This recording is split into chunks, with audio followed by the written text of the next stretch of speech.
नमस्कार, मैं हूँ शालिनी और आप देख रहे हैं BBN भव्य भारत न्यूज। चलिए शुरू करते हैं आज की मुख्य खबरें। उत्तर प्रदेश में 11 नदियों में खुलेंगे जलमार्ग के नए दरवाजे, गोमती में चल सकती है वाटर मेट्रो।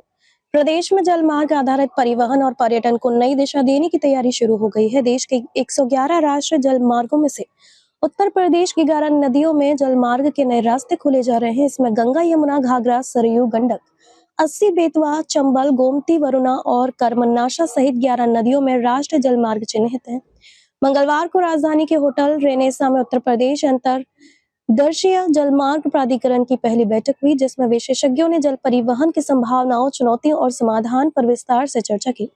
प्रदेश में फिलहाल वाराणसी से हल्दिया तक 1620 किलोमीटर लंबे गंगा मार्ग पर जल परिवहन संचालित है। इसके अलावा 761 किलोमीटर रूट को विकसित किया जा रहा है, जिसमें गंगा, यमुना, सरयू और गंडक नदियों पर जल मार्ग का काम चल रहा है। प्राधिकरण की ओर से वाराणसी और मथुरा में जल पर्यटन की शुरुआत भी की जा चुकी है। भारतीय अंतर्देशीय जलमार्ग प्राधिकरण के अध्यक्ष सुनील पालीवाल ने बताया कि पिछले एक दशक में जलमार्ग नेटवर्क में तेज विस्तार हुआ है। 2014 से पहले देश में केवल 5 जलमार्ग विकसित थे, जबकि अब 111 जलमार्गों पर काम पूरा हो चुका है। NW1 यानी गंगा जलमार्ग उत्तर प्रदेश के लिए अत्यंत महत्वपूर्ण है और इसके विकास के लिए केंद्र तथा राज्य को मिलकर काम करना होगा। प्राधिकरण के पूर्व सचिव व चेयरमैन TK रामचंद्रन ने बताया कि असम और बंगाल में जलमार्ग पर बहुत काम हुआ है।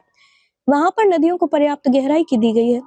लखनऊ के वरिष्ठ रेल प्रबंधक रजनीश श्रीवास्तव ने बताया कि जलमार्ग को सड़क और रेल से जोड़कर मल्टी मॉडल कार्गो नेटवर्क विकसित किया जा रहा है। इससे माल ढुलाई की लागत कम होगी।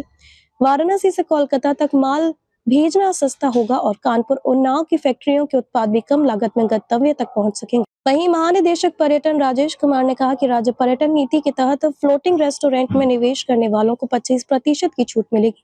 बैठक में इस पर चर्चा भी हुई कि वर्ष 2047 तक भारी माल की लंबी दूरी तक ढुलाई जलमार्गों के माध्यम से आसान हो जाएगी, जिससे लॉजिस्टिक लागत घटेगी और सड़क रेल नेटवर्क पर दबाव कम होगा।